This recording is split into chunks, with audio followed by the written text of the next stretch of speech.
What if the law that protects civilization is the same law that ensures its death? What if the greatest weapon of any empire isn't its fleets, its armies, or even its faith, but its rules? On Trantor, the shining capital of the first Galactic Empire, those rules built a paradise of order. For 12,000 years, they held 1,000,000 worlds together. Every planet, every province, every citizen bound by the same legal pulse that radiated from one metal-covered world at the galaxy's heart. But beneath the precision of this order, something ancient was stirring, a slow suffocation disguised as peace. The story of every empire begins with a promise that law will bring justice, that structure will bring stability, that the chaos of men can be tamed by the wisdom of institutions. On Trantor, this idea reached its purest and most dangerous form. Picture it, a world so vast that sunlight never touches its surface. From orbit, Trantor gleams like a mirror of the stars, its continents sealed beneath domes of steel. From the lowest sublevel to the imperial palace, everything operates by rule. Every breath measured, every transaction logged, every birth recorded, every death archived. A planet that runs like a machine and believes that is perfection. For centuries, it worked. The empire grew, world by world, law by law. Senators debated under vaulted ceilings painted with the histories of the conquered. Magistrates recited ancient codes older than most planets they ruled. Trantor was not only the capital, it was the memory of humanity, carved into 1,000,000,000 data cubes. Yet history has a cruel sense of irony. The more perfect the system became, the less it could adapt. The more it protected itself, the less it could breathe. You see, the empire's greatest achievement wasn't its power, it was its belief in permanence. That nothing could change, that laws could be eternal, but permanence is the one illusion the universe never allows. When the philosopher Hari Seldon first stepped into the Imperial Library, he felt it instantly, the weight of time disguised as progress. He saw clerks shuffling through endless corridors of data, copying records they no longer understood. He saw scientists rewriting reports not for discovery, but for compliance. He saw a civilization still speaking the language of greatness, long after it had forgotten what greatness was, and in that moment, he knew. The end had already begun, but that end would not come from rebellion, or invasion, or plague. It would come from within, from the very laws designed to preserve it. Across Trantor, the sound of order was constant. The hum of turbines powering 1,000,000,000 offices, the murmur of legislation debated but never changed. The gentle hiss of air filters deep below the surface, a lullaby of control. It comforted the people. It numbed them. It told them that tomorrow would always look like today. That illusion was everything. Because when an empire believes its laws are sacred, it no longer serves them, it worships them. And what is worship, if not surrender? The question was never whether the empire would fall. The question was how long before it realized it already had. As the camera glides across Trantor's skyline, we see its layers, the glittering spires of the imperial district, the endless housing grids, the undercity where sunlight is a myth. From the surface to the core, one principle rules all: obedience. But buried within those laws, written between the lines of every regulation, lies the blueprint of collapse. The empire had built a machine so complex that no one could turn it off. Ministers administered laws whose origins were forgotten. Regional governors enforced decrees from committees that no longer existed. The legal code filled entire vaults of the Imperial Library, most unread for centuries. What began as a system of justice had become a labyrinth, and still the empire called it peace. Trantor's citizens believed the system was eternal. The empire had lasted 12 millennia. Surely it could last 12 more. But civilizations don't collapse in a single day. They rot slowly, quietly, beneath layers of ceremony and pride. The first cracks appeared not in the palaces, but in the margins, on the outer worlds where the law could not keep up with life. There, Traders whispered of shortages. Governors spoke of outdated orders that paralyzed entire sectors.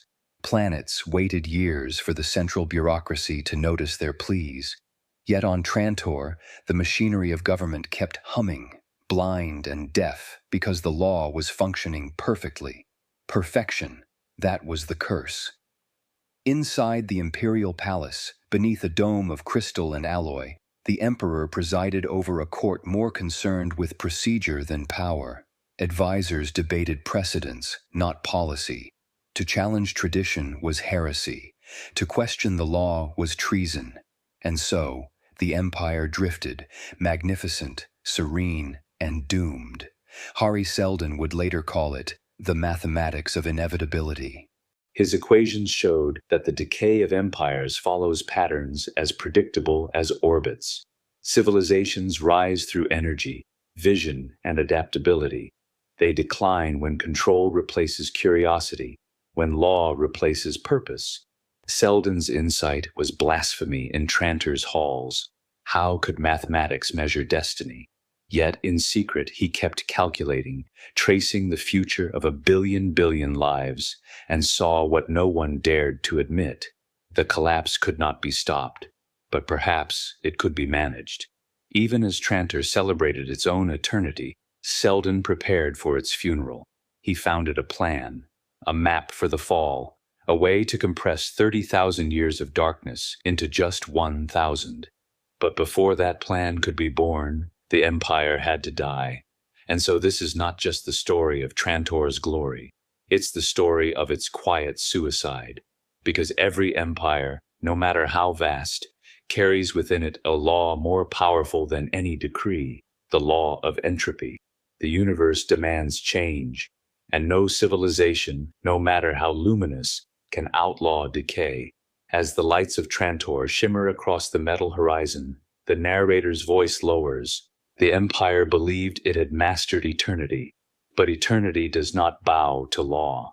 Before the empire there was chaos. That is how Trantor's historians began their stories.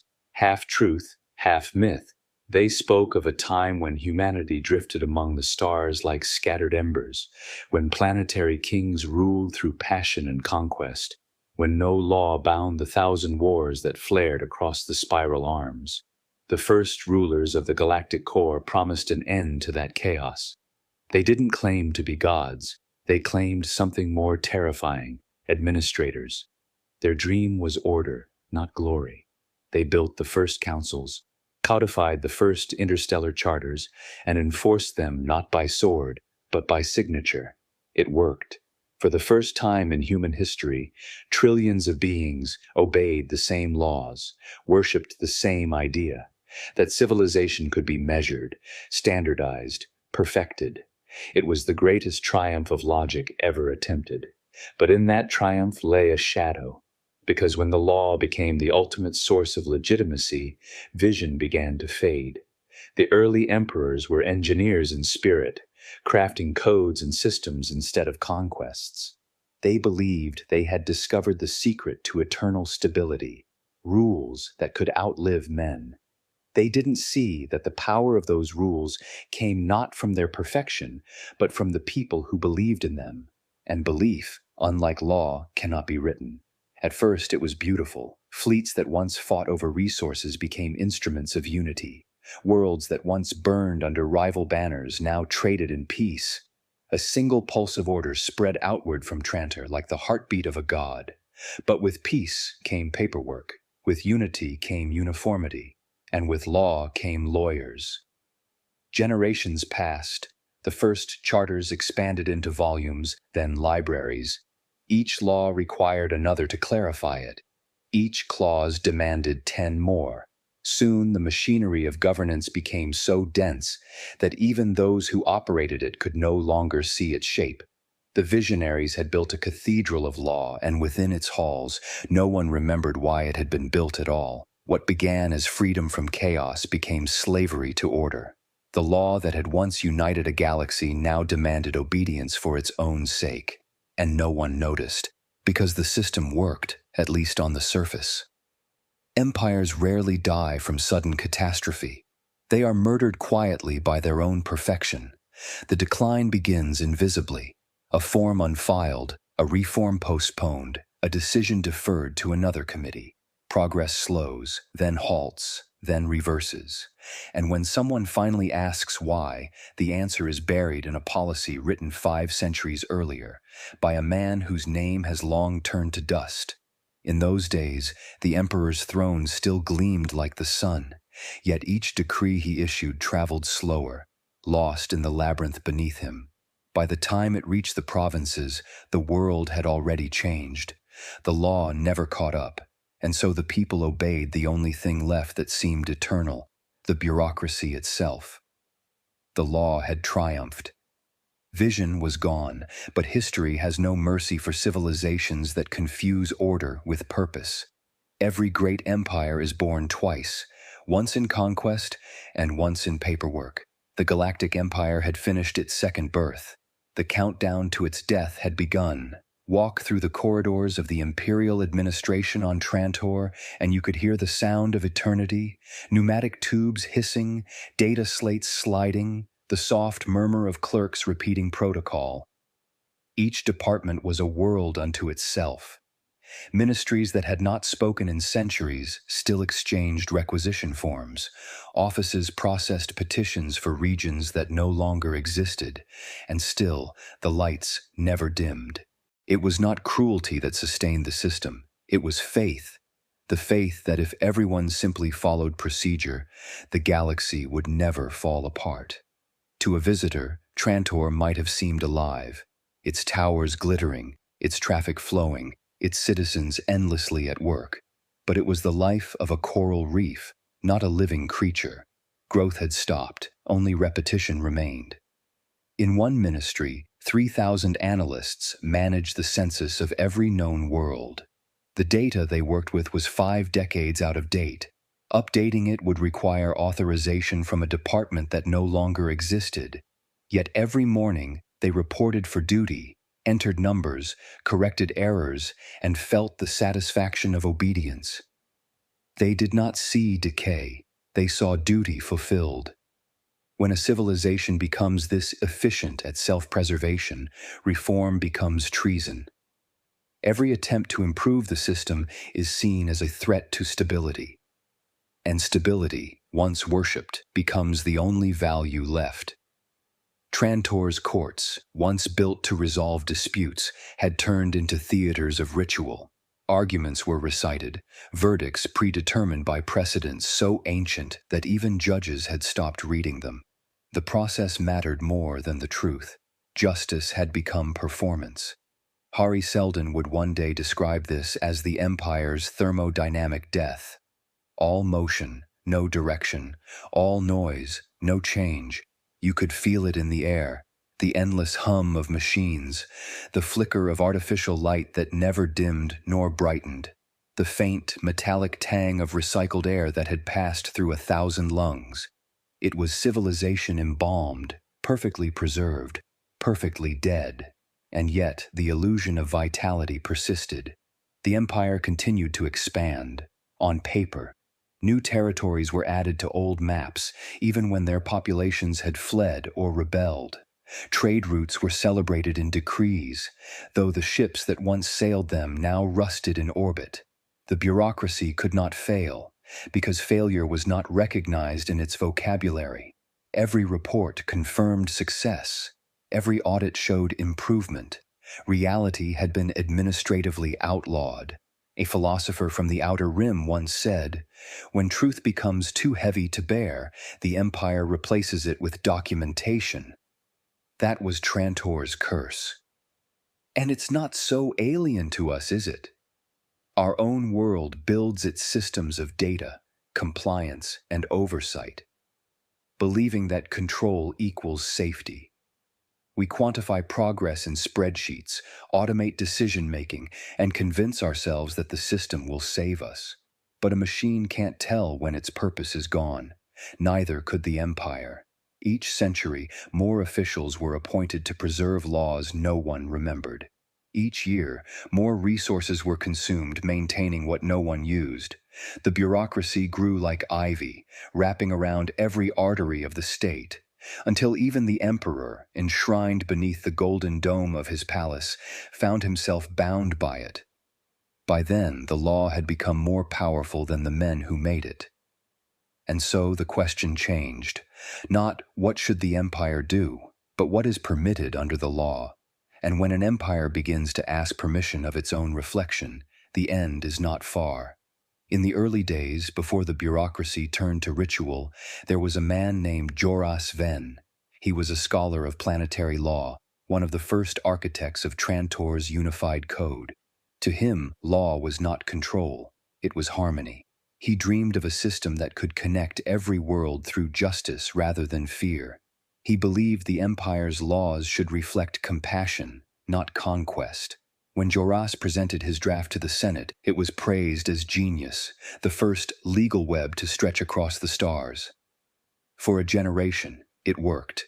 Planets once divided by distance now felt part of something vast, coherent, fair. But Joras lived long enough to see his creation twisted, his principles codified into thousands of pages of exceptions, revisions, and contradictions. Each amendment justified as necessary for order. He died believing he had built peace. In truth, he had built a cage. Centuries later, in the same halls, a clerk named Tyra Ansel worked in the Ministry of Planetary Compliance. She processed updates to statutes written before her great-grandparents were born. She'd never seen the stars, no one in her department had, but she believed in her work. One night, while cross-referencing jurisdictional codes, she found a contradiction. Two overlapping laws that nullified each other. If she filed her report, it would expose years of inefficiency. But the regulation forbade revising laws over 200 years old without a special permit. The department that issued those permits had been dissolved 3 centuries earlier.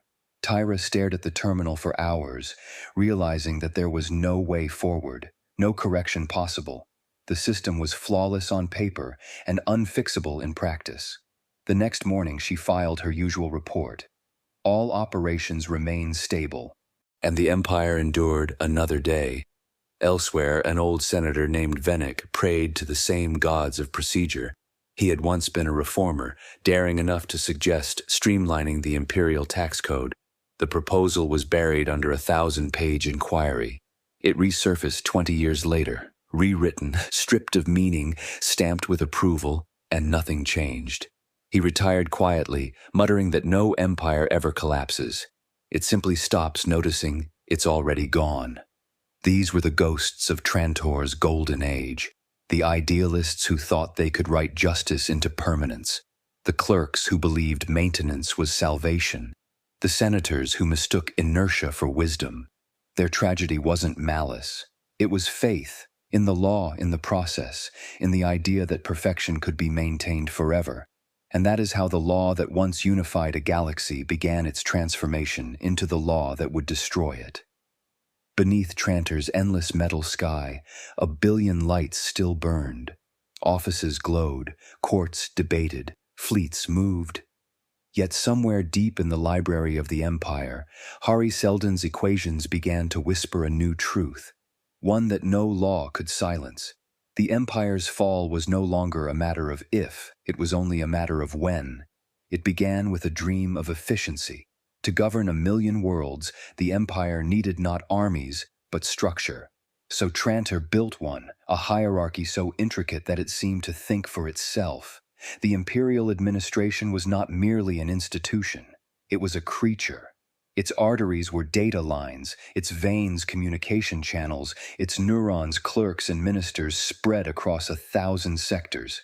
Every message that crossed the galaxy passed through this organism. Every credit transferred, every shipment logged, every citizen recorded. Its heart was the Central Administration Tower, a structure so large that entire cities fit within its lower floors. From there, the pulse of the Empire flowed outward. Steady, rhythmic, absolute. At its peak, the system functioned flawlessly. Disputes resolved before they reached crisis. taxes collected with mathematical precision, fleets dispatched not by whim but by algorithm. The empire had achieved the impossible, governance at scale, but the creature they built no longer served its makers. It served itself. The administrators who once commanded it became caretakers, worshippers of its processes. Direct orders from the emperor had to pass through 20 layers of review. Memos of life and death drifted for months in bureaucratic limbo. Somewhere along the line, the machine stopped being a tool of power and became power itself. No one questioned it because no one could see it in its entirety. Each official managed a fragment, believing their piece was essential. Together, they kept the organism alive, unaware that it had long ceased to have a mind. To question the system was to threaten the empire. To slow its function was to risk collapse. So they kept feeding it. More departments, more oversight, more structure. Each addition justified as protection against chaos, even as it deepened the paralysis. The empire didn't just rule the galaxy, it processed it. Yet the brilliance of the design made it invisible.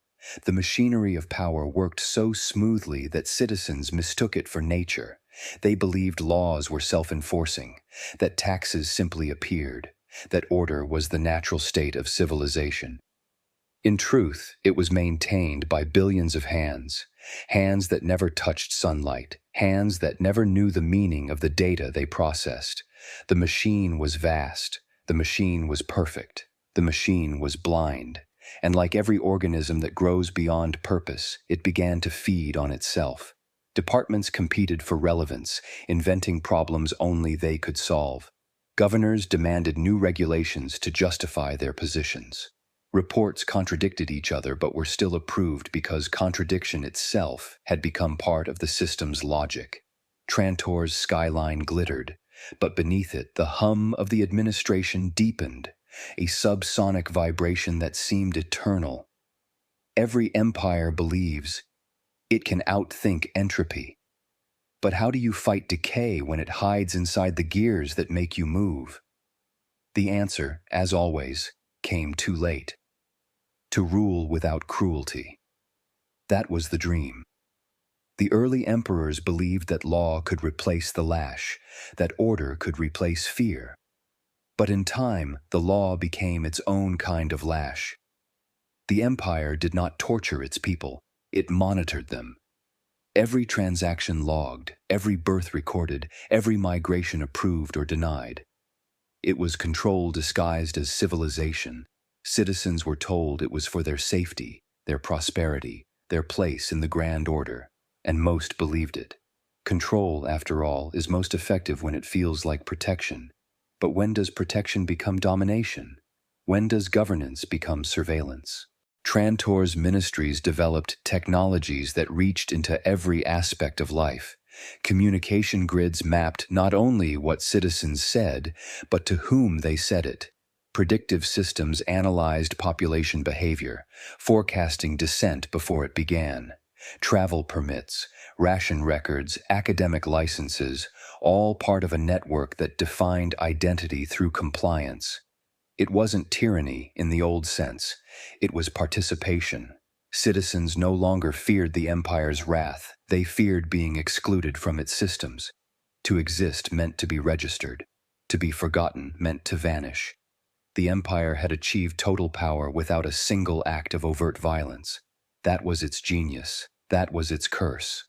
Hari Seldon once remarked that the most dangerous despot is the one who governs by habit. He saw that control, when mechanized, becomes indistinguishable from fate. People no longer resist because resistance itself no longer fits within the logic of the machine. And this logic wasn't unique to Trantor. Look around our own world. Our data flows through networks we don't understand, managed by corporations and governments too vast to question. Every movement, every preference, every thought reduced to patterns.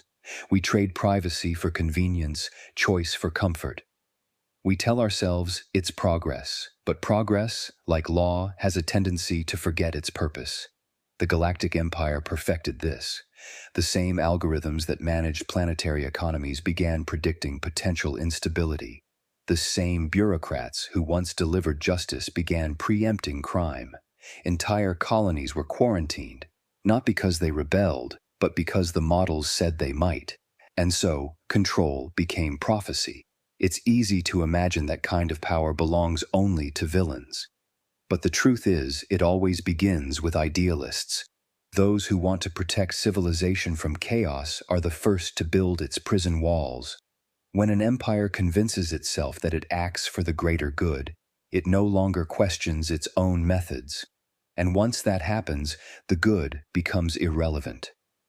Only control remains. The citizens of Trantor still believed they were free. They could speak, move, live, so long as they never challenged the invisible structure that made their freedom possible. That's the final paradox of power. The moment it becomes total, it no longer needs to reveal itself. And as Trantor's machine of governance perfected itself, it began to erase the very thing that had given it life, the will to govern at all. Governor Loran of the Sirius sector began each day the same way, by signing the documents already approved for his signature. His aides placed them in order, arranged by relevance. He didn't read them anymore. Reading slowed the process. The process was sacred. He had once been a reformer. Years ago, he'd tried to simplify trade regulations in his sector. The proposal was buried under petitions, audits, and rival complaints. The message from Trantor came months later. Efficiency must not disrupt order. He never tried again. Now he sat in his office, surrounded by the quiet hum of air filters and distant clerical chatter, and told himself that obedience was wisdom. Outside his window, the city burned in slow motion. Inflation, shortages, unrest. But his report still read, all systems stable, because the system demanded stability, not truth, and so he gave it what it wanted. In another corner of Trantor, Minister Halvin of the Department of Harmony oversaw population data. His ministry had once been responsible for interplanetary census records. Over time, it had evolved, or devolved, into something far stranger.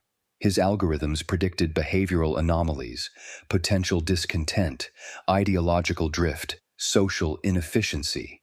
One morning, the system flagged an entire colony for unsustainable civic cohesion. Halvin approved its isolation order automatically. He never asked what that meant. By the time he did, the colony had vanished from the network. Officially, it no longer existed. He spent years pretending it was an error. Eventually, he stopped pretending. Meanwhile, deep in the Imperial archives, an old woman named Morella kept the records of everything the Empire had ever known. She was not a historian, she was a custodian. Her task was to maintain access codes for sealed documents, many of which no one had read in centuries. One evening, as she catalogued another stack of encrypted tablets, she noticed a pattern, more files being locked each year, fewer ever reopened. The past was being erased, not by fire, but by neglect. She once tried to access an ancient decree, the original charter of the Galactic Constitution. The system denied her. Classified, she appealed. Her appeal was automatically rejected. A note appeared. Access not required for continued function. That was the phrase that haunted her. Continued function. It was the creed of the machine. Every official, every clerk, every governor lived by it. The Empire no longer asked them to think. It only asked them to function. And still, the system worked. Taxes collected, fleets launched, orders obeyed. But if you listened closely in the corridors of the administration tower, you could hear something new, the faint groan of strain, like metal under pressure. The machine was still moving, but it had begun to rust. On the lowest level of Trantor, Hari Seldon walked alone through the echoing halls of the university, reading the signs others ignored. His equations were clear.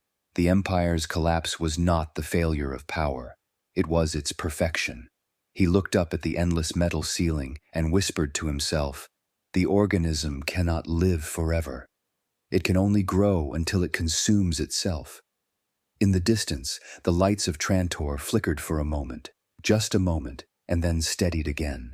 For now, the machine still breathed, but it was no longer alive. Trantor once glowed with invention. In the Empire's dawn, laboratories hummed, observatories pulsed with light, and the air carried the scent of burning metal and ozone, the smell of progress. Worlds competed to gift the Emperor new discoveries, an engine that could fold space, an alloy that could withstand suns. Scientists were treated like priests of a sacred order, and discovery was worship. But centuries passed, the laboratories grew quiet. Research turned from exploration to replication. Instead of pushing the frontier, scholars now spent lifetimes cataloging ancient work, footnotes piled on footnotes. The grand academies became tombs of memory, their corridors echoing with the ghosts of forgotten dreams. Innovation, once the Empire's heartbeat, slowed until it became a faint and irregular pulse. Why did it happen? Not through malice, not through decree, but through comfort. Progress had made life too smooth, too safe. Machines handled labor, AI managed systems, and bureaucracy rewarded stability, not risk. The Empire had everything except hunger. And no civilization invents without hunger. When the first warning signs appeared, no one noticed.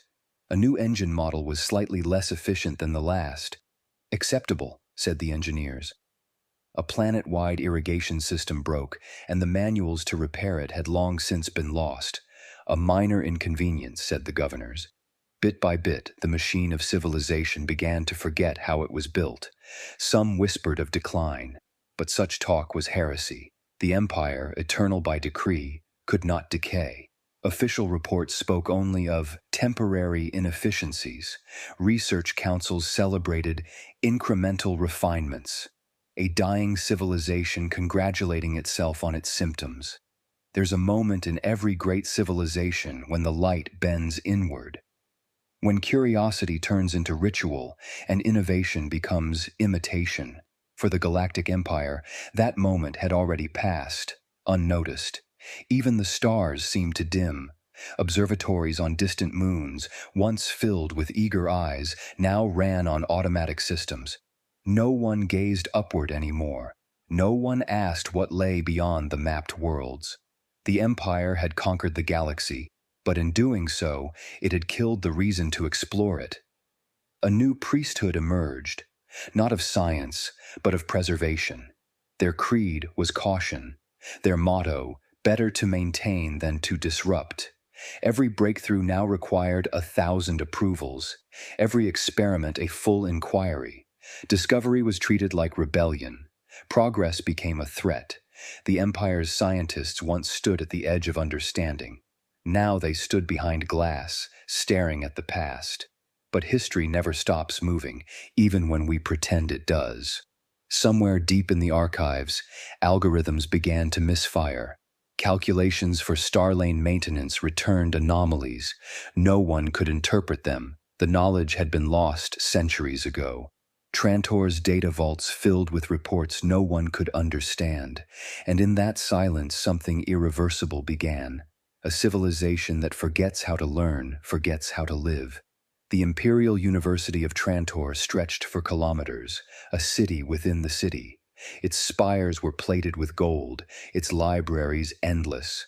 But walk through it, and you'd hear no arguments, no laughter of discovery, only the hush of ritualized learning. Students recited equations without context. Professors lectured from centuries-old notes. Knowledge had become faith, unquestioned, sacred, dead. It's strange, isn't it? How progress can kill curiosity. How comfort breeds apathy. The Empire had grown too vast to fail, too rich to doubt itself. Inquiry, once the foundation of power, now felt dangerous. Why question perfection? In the great lecture halls, mechanical attendants cleaned dust off empty chairs. Lessons were streamed to students who never looked up from their devices. The sense of wonder, that old fever that once drove humans to the stars, was gone. Once young minds asked, why? Now they asked, Will this be on the exam? In the quiet heart of the library, a forbidden section was sealed under imperial order. Behind its locked gates lay research on hyperspatial instability, the very foundation of interstellar travel. The Empire's scientists had long stopped revising those equations. Ships still flew, so why bother? But the old mathematicians had warned, even stable systems decay when left unattended. Across the galaxy, the same story repeated. Research stations turned into museums. Exploration budgets were cut. The Ministry of Science was merged with the Bureau of Statistics because discovery had become just another number to report. In modern terms, it feels familiar. Algorithms now shape our world, our desires, our thoughts, yet few remember how they work. Universities produce specialists who can optimize, not imagine. The same sameness, repeated endlessly. The Empire's silence echoes in our own world's hum of digital comfort. Progress was no longer about reaching forward, it was about staying safe. Stability was the only virtue left, and so the Empire, vast, glowing, magnificent, began to cool like a dying star. Its brilliance was real, but its fuel was gone. The paradox of civilization is simple. The stronger it grows, the more fragile it becomes. That's when whispers began among a few still capable of doubt. Scholars who looked at the old data saw patterns the official models ignored. Some suspected the truth, that the equations predicting galactic stability were wrong. That entropy, political, social, scientific, was already rising. But who would listen? The Empire did not silence these voices with force. It silenced them with indifference. And indifference, in time, is the deadliest weapon of all. On the lower levels of the Imperial University, far beneath the polished marble of the upper halls, a young researcher named Lyra worked in secret. Her project was small, almost harmless, a reconstruction of an old stellar simulation model. She wanted to understand why a cluster of systems near the rim had begun to lose communication. The data was incomplete, fragmented, but there was a pattern, a pulse in the energy decay curves, rhythmic, like a heartbeat. She submitted her findings. The review board rejected them. Irrelevant, unverified, potentially destabilizing. She was reassigned to data maintenance. Her work was archived, locked, and marked, "Do not retrieve." Lyra copied the data before leaving. She didn't know why, only that something inside her refused to let go. Weeks later, she shared it with a colleague, a quiet man named Halen, who'd once studied under a mathematician rumored to know Hari Seldon himself. He read her findings and said only one thing: if this pattern holds, the Empire is already dying. He was arrested the next day. Official reason: data tampering. No further record exists. Lyra vanished into the lower city soon after, her name scrubbed from the archives. But fragments of her work survived, encoded in maintenance reports, hidden in the margins of statistical summaries. Centuries later, Foundation scholars would find them. On another world, a teacher named Cor Valen refused to use the standardized curriculum. He still taught his students how to think. He asked them to challenge, to imagine, to question. His academy was shut down for non-compliance with imperial standards. He never stopped teaching, he simply moved his lectures underground. These are the stories history forgets. The small fires that flicker in the dark, waiting for someone to see. For every empire that silences innovation, there are always a few who refuse to be quiet. They are never the heroes in their own time, but they are the reason there's a future at all. On Trantor, a janitor cleaning the corridors of the old observatory paused one night. The sky above the dome was projected with the stars, artificial, maintained by an automated system. For the first time in years, he turned it off. Through the transparent shield, he saw the real stars, dimmer, colder, scattered. He whispered to no one, "We've forgotten how to look up." And in that moment, he understood everything. The Empire's silence was not just the absence of sound, it was the absence of wonder. But somewhere, deep in that silence, the seeds of rebellion were already taking root. No one believed Trantor could fall. How could it? A planet of metal, the jewel of 10 million worlds, the brain and heart of the Galactic Empire, unbreakable, eternal. Its towers rose like mountains of steel and glass. Its underworlds reached deeper than oceans. For 20,000 years, every order, every shipment, every decree in the galaxy had passed through its circuits. Trantor wasn't just a city, it was civilization itself, but no empire collapses in a single night. It cracks first, invisible, internal. The fractures spread quietly through its veins, trade imbalances, food shortages, revolts at the rim. The center dismissed them all as distant echoes, believing its gravity would hold. But gravity weakens with distance and with time. The first signs came as whispers in the markets, shipments delayed, prices rising. Governors of the outer worlds began hoarding grain instead of sending tribute. The Ministry of Production issued reassuring statements written in calm, bureaucratic prose. Minor disruptions, temporary inefficiencies, the same words used for centuries to explain away rot. But this time, the inefficiencies did not correct themselves. Entire sectors stopped paying taxes. Trade routes collapsed as pirates and rebels claimed the lanes once patrolled by imperial fleets, now rusting in orbit.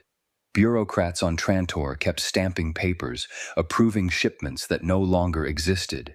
Economists adjusted formulas to make the numbers balance. The illusion of control held until it didn't. When the first food riots broke out, they began quietly in the lower levels where light barely reached. The people there hadn't seen the sun in generations. They lived in endless corridors, fed by machines that had stopped working months ago. At first, they protested. Then they looted. Then they burned. The Empire sent soldiers, not to feed them, but to silence them. That was the turning point. The crowd became an army. Soon, entire sectors fell into chaos. Trantor's own administrative layers, each the size of a continent, stopped communicating. Elevators froze between levels. Power grids failed. Data banks corrupted. Every system that had sustained the city now turned against it. The bureaucratic machine that once managed a galaxy couldn't manage itself. In the upper towers, the senators still debated, their halls filled with echoes of protocol. Some believed the emperor would restore order. Others fled to private ships, carrying their treasures, their archives, their lies. But the fleets were gone, and the gates of the orbital docks were sealed by mutinous crews. The planet that had ruled 1,000,000 suns was now trapped under its own dome. Trantor burned from within, a slow implosion of wealth and faith. History books would later mark the fall of Trantor as a single date. But in truth, it was a process, centuries of decay collapsing into a moment of revelation. The laws that once held the empire together had turned into the chains that pulled it down. When the empire died, it didn't roar, it choked, and the sound of that choking would echo through 1,000 years of darkness. It began with silence. The kind of silence that only follows when power grids fail. The deep, suffocating quiet after the hum of civilization cuts out. The air changed first. The sterile scent of recycled oxygen gave way to something raw, burning metal, oil, human sweat, blood. The temperature rose as fires spread through the lower levels. From the highest spires of the imperial palace, smoke coiled upward like the ghost of the city itself. The emperor's guards stood motionless on the balcony, watching the horizon flicker. Each district burned in its own rhythm, a constellation of collapse. Below, the streets had become rivers of motion, citizens fleeing, soldiers chasing, thieves looting. Doors slammed, glass shattered, plasma rifles cracked. Somewhere, a child screamed. Somewhere else, someone laughed, the laughter of madness, of release. In the archives, the ancient data cores melted. Centuries of history, every law, every decree, every map, liquefied into useless ash. The bureaucracy's memory was dying with its world. The old transport tubes filled with smoke. The air filters failed. You could taste the empire, iron, ash, and fear. The city's skin was peeling away layer by layer, revealing the rot beneath. The great planetary shields flickered, once glowing blue, now dull and cracked. They had protected Trantor from asteroids, radiation, invasion, but they couldn't protect it from itself. And yet, for all its horror, the fall had a strange beauty. From orbit, Trantor looked like a dying sun, its metallic continents glowing with orange veins. The end of an era rendered in firelight. Historians would later draw comparisons: the fall of Rome, the sack of Constantinople, the collapse of every empire that thought itself immortal. In each case, arrogance had made them blind. In each case, decay had masqueraded as strength. Modern eyes might see echoes of our own world. Cities built on fragile systems, global networks stretched to breaking, invisible dependencies no one fully understands. What happens when they fail? When food stops moving, data stops flowing, money stops meaning. The empire's collapse is not just ancient history, it's prophecy. As night fell on Trantor, the city's lights winked out one by one. In the blackness, people began to tell stories, that the stars themselves were vanishing, that the galaxy was ending. In a way, they were right. The stars didn't fade, but the empire that had bound them together did. And for the first time in 12,000 years, humanity was alone again. The city that had once been the universe's brain had gone mad. In the ruins of the Ministry of Trade, a clerk named Darren sat at his desk, surrounded by silence. The lights had failed days ago, but he still came to work. It was all he knew. His console flickered with errors. He couldn't send or receive transmissions. Still, he filled out forms by hand, signing them in triplicate. Outside, explosions echoed through the corridors. He barely noticed. He was cataloging a shipment of grain that would never arrive. On his desk lay an unopened letter from his daughter, who lived on one of the outer worlds. He had never read it. Work came first. It always had. When the wall shook and dust fell from the ceiling, Darren paused for the first time in years. He looked around the vast, empty hall, filled with thousands of abandoned desks. And for the first time, he understood the absurdity of it all. He laughed until he cried. Elsewhere, in the lower city, a soldier named Kareth dragged his wounded comrade through a tunnel.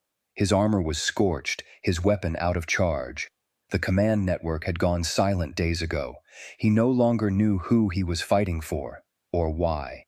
As they stumbled into the open air, Kareth saw Trantor burning above him, its towers collapsing like dying stars. "We built this," he whispered. "All of us." His comrade didn't answer. He was already gone. Not far away, a child named Eno hid beneath a collapsed stairway, clutching a broken data cube. It played a voice, calm, human, measured. "The Empire will fall," it said, "but the plan endures." He didn't understand the words, but he played them again and again, as if they could keep the darkness at bay. The voice belonged to Hari Seldon. In the chaos, agents of the Second Foundation moved quietly through the wreckage, invisible, unrecorded. They rescued certain minds, guided certain ships, erased certain memories. Their work was silent, unseen, precise. For them, Trantor's fall was not an end, but a beginning. They watched as the planet's domes cracked, as its towers folded inward, as centuries of civilization turned to dust. One of them turned to another and said, "The plan holds." From the depths of the galaxy, the future was already stirring. A tiny colony on a distant world, building something new from the ashes. The clerk's pen, the soldier's breath, the child's data cube, all threads in a tapestry far greater than they could ever imagine. The empire had fallen, but the story was not over. History doesn't end when the city burns. It begins again in the smoke. The fires on Trantor burned for months. The metal world cracked like an eggshell, its layers collapsing into one another. Billions died, billions more fled. The once perfect machine of the Galactic Empire, the great engine of order, had finally seized, melted, and turned to ruin. From orbit, the planet looked almost alive. Storms of ash circled its equator, lightning dancing through the smoke. The city that had once ruled the stars now lay buried under its own skin. But the galaxy did not end. Even as the Empire fell into darkness, a spark endured, faint, distant, but deliberate. Far at the edge of known space, on a cold, forgotten world called Terminus, a colony stirred to life. No one there called themselves saviors. They were archivists, scientists, ordinary settlers, yet each of them carried fragments of the old world. Knowledge, memory, the last remnants of understanding. They called their mission simple, to preserve the sum of human knowledge. But buried beneath that modest purpose was something far greater. Hari Seldon had seen this day long before it came. His equations predicted it: the riots, the economic implosion, the fall of Trantor, the silence that would swallow the stars. He knew he could not stop the collapse. No one could. But he could shape what came next. The plan was never about saving the Empire. It was about saving humanity from its own blindness. On Terminus, the settlers built no palaces. They raised observatories, libraries, data vaults. They studied, they argued, they planned. Their tools were words, not weapons. Knowledge, not conquest. When ships from the dying core arrived, desperate refugees from Trantor, claiming authority in the Emperor's name, the Foundation greeted them with calm precision. They traded technology for protection, information for allegiance. Slowly, quietly, power shifted hands. The Empire's ashes had become fertile ground. Civilization had fallen, but order was being rewritten, not by kings or armies, but by mathematicians and merchants, by those who understood the rhythm of history itself. Trantor's ruins were still smoking when the first traders of the Foundation crossed the void. They carried star maps, medicines, the promise of renewal, and a silent conviction that they were the future. The galaxy was entering its dark age, but beneath the surface, the plan was unfolding exactly as Seldon intended. Still, nothing ever stays perfect. Even the most elegant equations cannot account for the human heart. Somewhere in the darkness, something unforeseen was already moving, a deviation, a flaw, a name that would one day haunt the plan. But that is still to come. For now, imagine Trantor, its ruins stretching beyond sight, between the cracked domes and twisted spires, wind whistles through hollow corridors, where senators once debated and scholars once dreamed. The stars above burn cold, reflected in pools of oil and water. A lone figure walks through the wreckage, perhaps a scavenger, perhaps something more. He stops beside a buried statue, the last emperor, face half melted, and brushes away the dust. For a moment, the metal glints in the dying light. Then he turns and disappears into the shadows. Somewhere far away on Terminus, a recording plays, Hari Seldon's voice, calm and unhurried. The Empire has fallen, as it was always meant to. But from its ruin will rise a second empire, stronger, wiser, enduring. The plan holds. Static silence. Then the hum of distant machinery beginning again. The universe turns endlessly. Civilizations rise, decay, collapse, and are born again. The law that destroys every empire is the same law that keeps humanity alive. The cycle of creation and forgetting. And perhaps, just perhaps, it is not destruction at all, but renewal. The stars remain, the plan endures. If every empire must fall, can even our own world escape the same fate?